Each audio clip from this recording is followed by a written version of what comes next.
अस्सलाम वालेकुम वरहमतुल्लाहि वबरकातुहू। आज का हमारा टॉपिक है नेचर ऑफ ड्रग्स, कि ड्रग्स की किस तरह की नेचर होती है। इसके अंदर हम सबसे पहले देखेंगे कि डायरेक्ट इनऑर्गेनिक आइंस होते हैं। डायरेक्ट इनऑर्गेनिक आइंस भी हो सकते हैं, नॉन पेप्टाइड ऑर्गेनिक मॉलिक्यूल्स भी होते हैं, स्मॉल पेप्टाइड्स एंड प्रोटीन्स भी होते हैं, न्यूक्लिक एसिड्स भी होते हैं और लिपिड्स भी होती हैं ड्रग्स, और कार्ब्स भी होती हैं ड्रग्स। यानी ड्रग्स इनऑर्गेनिक आइंस भी हो सकते हैं, नॉन पेप्टाइड ऑर्गेनिक मॉलिक्यूल्स भी हो सकते हैं, स्मॉल पेप्टाइड्स एंड प्रोटीन्स भी होते हैं, न्यूक्लिक एसिड्स, लिपिड्स और कार्ब्स की शक्ल में भी होते हैं। Many drugs found in nature, जो नेचर के अंदर सबसे ज़्यादा ड्रग्स पाई जाती हैं वो अल्कलाइड्स होती हैं, यानी कि बेसिक अल्कलाइन पीएच होता है सॉल्यूशन के अंदर, usually as a result of amine group in their structure, क्योंकि उनके स्ट्रक्चर के अंदर अमूमन तौर पर अमाइन ग्रुप पाया जाता है, इसलिए वो अल्कलाइड्स होती हैं ज़्यादातर drugs. Many endogenous molecules and exogenous drugs are optically active.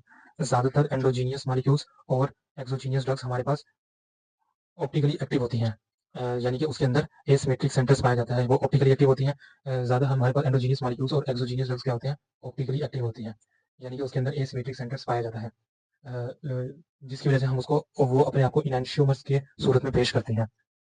इनैंशियोमर्स of optically active drugs, drugs के अंदर वो जो इनैंशियोमर्स होता है, एक जो ऑप्टिकली एक्टिव ड्रग्स होती हैं उनका जो इनैंशियोमर्स होता है वो अपने आप को मोर देन 1000 फोल्ड्स के अंदर, यानी कि 1000 फोल्ड से ज़्यादा के अंदर अपने आप को फोल्ड कर जाता है अफिनिटी के तौर पर, in their affinity for biologic receptor sites, यानी कि जो बायोलॉजिक रिसेप्टर साइट्स के साथ अफिनिटी के अंदर बनाने के लिए वो इनैंशियोमर्स होते हैं ऑप्टिकली एक्टिव ड्रग्स, वो 1000 फोल्ड्स के अंदर अपने आप को मॉडिफाई कर लेता है। अगर हम 2 इंपॉर्टेंट पॉइंट्स की बात करें नेचर ऑफ ड्रग के अंदर, तो वो साइज़ और मॉलिक्यूलर वेट होता है और ड्रग रिसेप्टर बॉन्ड्स। ये 2 तरह के पॉइंट्स होते हैं जो कि ड्रग्स की नेचर के अंदर सबसे ज़्यादा अहमियत के हामिल होते हैं। एक साइज़ एंड मॉलिक्यूलर वेट, कि ड्रग का क्या साइज़ और क्या मॉलिक्यूलर वेट है और उसका ड्रग रिसेप्टर बॉन्ड्स किस तरह का है। ये एक बार दोबारा गो थ्रू कर लें नेचर ऑफ ड्रग्स के अंदर। हमारे पास जो ड्रग्स होती हैं, वो जो हमारे पास इनऑर्गेनिक आइंस होती हैं या फिर नॉन पेप्टाइड ऑर्गेनिक मॉलिक्यूल्स होती हैं या स्मॉल पेप्टाइड्स होती हैं, प्रोटीन्स होती हैं, न्यूक्लिक एसिड, लिपिड्स और कार्बोहाइड्रेट्स होती हैं। जो ज़्यादातर ड्रग्स पाई जाती हैं नेचर के अंदर, नेचर के अंदर वो अल्कलाइड्स होती हैं। वो अल्कलाइड्स होती हैं क्योंकि जिनके अंदर बेसिक अल्कलाइन पीएच होता है, उनकी सॉल्यूशन के अंदर बेसिक अल्कलाइन पीएच होती है। क्योंकि अब अल्कलाइन पीएच क्यों आ रही होती है, क्योंकि उसके अंदर अमाइन ग्रुप होता है उनके स्ट्रक्चर के अंदर।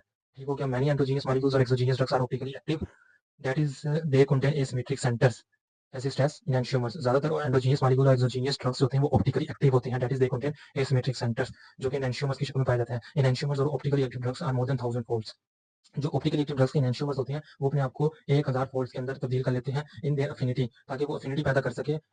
जिस तरह का बायोलॉजिक रिसेप्टर साइट्स होते हैं उस तरह के अपने आप को फोल्ड कर लेता है। जिस तरह के बायोलॉजिकल रिसेप्टर साइट्स होते हैं उन लिहाज से अपने आप को मोर देन 1000 फोल्ड्स में फोल्ड कर लेता है। भला क्या चीज, ऑप्टिकली एक्टिव ड्रग्स के जो एनेंशियोमर्स होते हैं अपने आप को मोर देन 1000 फोल्ड्स के अंदर फोल्ड कर लेते हैं, ताकि वो अफिनिटी कर सके बायोलॉजिकल रिसेप्टर साइट्स के अंदर।